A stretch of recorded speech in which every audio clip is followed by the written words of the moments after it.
Hey everyone, welcome back to our channel. তো তোমরা সবাই কেমন আছো? আশা করি অনেক ভালো আছো আর আমিও অনেক ভালো আছি। তো অনেকটাই বেলা হয়ে গেল, আমি এখন ওই বাড়ি যাচ্ছি, বাপের বাড়িতে। আর যেহেতু জানো কাজবাজের ব্যাপার, বুবাই বাড়িতে ছিল নাই, সবে মাত্র এলো, তো আসা মাত্র রেডি হয়ে কিন্তু আমরা বেরিয়ে যাচ্ছি দুজনে মিলে। আর বাইরে তো প্রচুর রোদ পড়েছে, আমি জানি সবাই অনেকে অলরেডি বাপের বাড়ি চলে গেছো, আর আমি এই সবে মাত্র যাচ্ছি। তো যাই হোক, রেডি হয়েছে, আমাকে কেমন লাগছে সেটা অবশ্যই কিন্তু আমাকে বলো। আর আমার বাপের বাড়ি একদমই কাছে, আমি 14 বার যাই আসি আমার বাপের বাড়িতে। আর কাছে বলেই এত তাড়াহুড়ো মানে করিনি, আর ও যেহেতু ছিল না সেহেতু অনেকটা দেরি হয়ে গেছে। তো যাই হোক, কাছে আছে ওই জন্য যাচ্ছি গাড়ি করে আমি। তো বাড়িতে গিয়ে তারপর তোমাদের সঙ্গে দেখা হবে। আর বুবাই কিন্তু গরমের মধ্যে একদমই পাঞ্জাবি পরেনি, আর এটা না আমাদের দ্বিতীয় বছরের মানে জামাই ষষ্ঠী আর কি, সেই জন্য ও দেখো এই যে ও হচ্ছে নর্মাল একটা জামা পরেছে, কারণ প্রচণ্ড গরম। তো আমিও খুব একটা শাড়ি পরি না, তোমরা দেখেছো আমার ভিডিওতে শাড়ি খুব কম পরতে। তো আজকে যেহেতু জামাই ষষ্ঠী ভাবলাম একটু শাড়ি পরে যাই, তাই জন্য একটু শাড়ি পরলাম, একটু সাজুগুজু করলাম। তো চলো বাপের বাড়িতে গিয়ে দেখা হবে, আর কি কি করব ওখানে গিয়ে, কি বৃত্তান্ত সবই কিন্তু তোমাদের সঙ্গে শেয়ার করব। আমার ভিডিওটা কিন্তু অবশ্যই লাস্ট অবধি দেখবে, আর ভালো লাগলে অবশ্যই কিন্তু লাইক আর শেয়ার করবে, আর অবশ্যই কিন্তু আমার চ্যানেলটাকে সাবস্ক্রাইব করে দেবে, যে আমার আরও আর ভালো ভালো ভিডিও পাওয়ার জন্য। তো চলো বাপের বাড়িতে গিয়ে দেখা হবে, টাটা। এরপর আমরা চলে গেছিলাম মিষ্টির দোকানে, কারণ মিষ্টি নেওয়া হয়নি, বাদ বাকি সব কিছু নেওয়া হয়ে গেছিলো। তো কি মিষ্টি নেব সেটাই দেখছিলাম, আর বুবাই জিজ্ঞাসা করছিল যে কি মিষ্টি নেওয়া যায়। আমি বললাম তোমার মন পছন্দ মতো তুমি মিষ্টি নিয়ে নাও, আর এখান থেকে কিন্তু কোল্ড ড্রিঙ্কসও নিয়েছিলাম। এরপর আইসক্রিম দেখছিলাম, এই মিষ্টির দোকানে একদম বেশি কালেকশন ছিল না আইসক্রিমের, তাই জন্য পাশের দোকানটা চলে গেলাম, গিয়ে দেখছিলাম যে কোন আইসক্রিম নেওয়া যায়। এবার বাড়িতে যেহেতু মাসি মেশো বোন সবাই আছে, সবার জন্যই আইসক্রিম নিতে হবে, তাই জন্য দেখছিলাম যে কোন আইসক্রিমটা নেওয়া যায়। তারপর আমি বুবাইকে বললাম যে তুমি বাটিটা নিয়ে নাও, বাটিটা নিলে সবাই খেতেও পারবে আর ভালোও হবে। তো শেষমেশ আমরা পুরো 10খানা মতো বাটি নিয়ে নিয়েছিলাম ওখান থেকে। আর বুবাই দেখতে পাচ্ছ কোল্ড ড্রিঙ্কসটা নিয়েছে, আর প্রচণ্ড গরম পড়েছে, গরমে একদম ভালোই লাগছিল না। তো যেটা এখানে আমাদের প্যাক মানে প্লাস্টিকে ভরে দিচ্ছিল। তারপরে চলে এসেছিলাম বাড়ি। তোমাদেরকে তো বলেছিলাম যে আমার বাড়ি বেশি দূর নয়, মানে আমার বাপের বাড়ি। তো তাড়াতাড়ি চলে এসেছিলাম, তোমরা দেখতে পাচ্ছ। আর এখানে বুবাই সব জিনিসগুলো বার করছিল, আর আমার ছোট পাপা দেখো ওখানে বসেছিল, আর ওকে আমি ডাকছিলাম, আর ও আমাকে একদম চিনতে পারেনি, কারণ আমাকে কখনো শাড়ি পরে দেখেইনি। তো হাঁ করে তাকিয়ে আছে, ভাবছে কে। তো যাই হোক, সব কিছু নিয়ে ঘরের দিকে চলো যাই। আর তোমরা কেমন জামাই ষষ্ঠী কাটিয়েছো সেটা অবশ্যই কিন্তু আমাকে জানিও, আর আমার জামাই ষষ্ঠী কেমন কাটছে সেটা আমি তোমাদেরকে অবশ্যই শেয়ার করছি। আর ঢোকা মাত্রই দেখো আমার ছোট পাপা এখানে বসে আছে, আর বসে এখানে টিভি দেখছে, ও অনেক কি ছোট। আর বুবাই ওকে আদর করছে।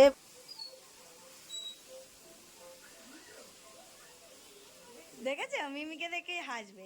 মিমি কই সোনা, সোনা মিমি কই, এই যে লাড্ডু, মিমি কই, মিমি কই নে, কই নে মিমি, কই নে।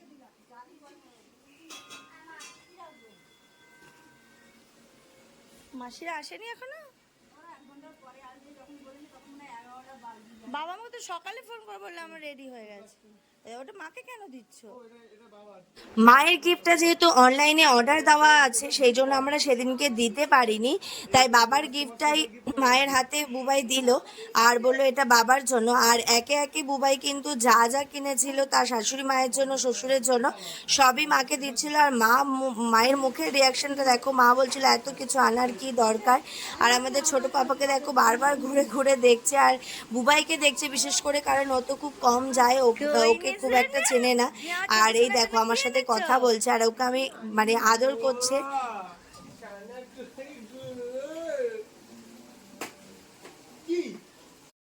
এরপর ভাবলাম নিজের মুখটা একটুখানি দেখাই, কোনো কাজ বাজ নেই সেই জন্য।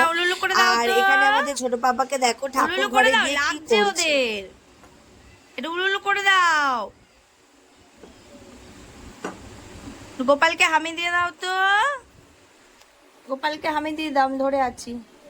হামি দিয়ে দাও গোপালকে, হামি দিয়ে দাও, হামি দিয়ে দাও, হামি দিয়ে দাও, গোপালকে হামি দাও, মারতে বলিনি, হামি দিয়ে দাও গোপালকে।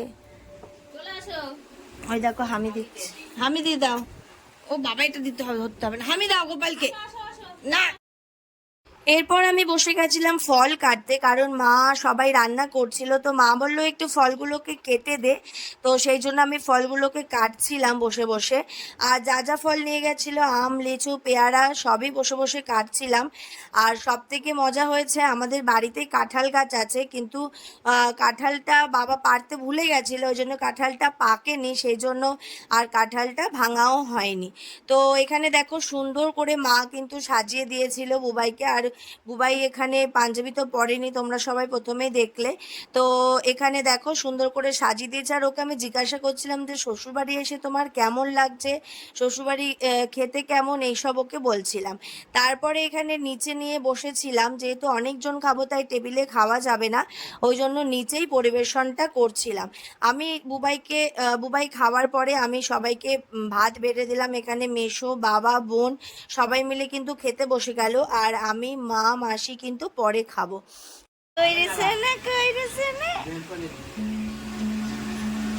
ঘাড় উঁচু করো।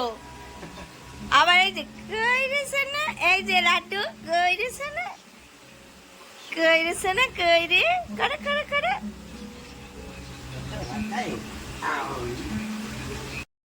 আমি বুবাইকে আইসক্রিমটা দিতে ভুলে গেছিলাম, সেই জন্য পরে আবার আইসক্রিমটা এখানে ভিডিও করছিলাম।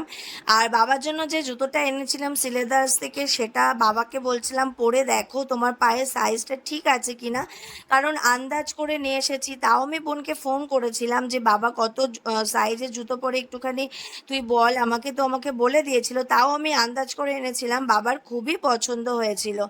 আর মার গিফটটা তো পরে দেবো, সেটা তোমরা দেখতেই পাবে। তারপর রেস্ট নিয়ে রাত্রিবেলা বুবাই এসেছিল আমাকে নিতে। আর প্রচণ্ড বাইরে বৃষ্টি হচ্ছিল, ভিজে ভিজেই এসেছিল। তো আমার তো খুবই মজা লাগছিল যে ভিজে ভিজে যাব, কিন্তু সেদিনকে একটুও বৃষ্টি হয়নি। তারপরে আমি বুবাইকে বললাম আসো, সব জিনিসগুলো নিতে হবে। আর বাইরে দেখতেই পাচ্ছ কতটা পরিমাণে বিদ্যুৎ চমকাচ্ছে, এত বিচ্ছিরি পরিমাণে। তাও বাবা বলল থেকে যা। আমি বললাম যে না, বৃষ্টির ওয়েদার চলে যায়। তো মা বুবাইকে যে জামাটা দিয়েছিল সেটা আমি বুবাইকে দিলাম। তারপরে আমরা প্যাকিং করে বাড়ি চলে এসেছিলাম। বৃষ্টির মধ্যে আর ভিডিও করা হয়নি। তো চলো নেক্সট ব্লগে দেখা হবে, টাটা।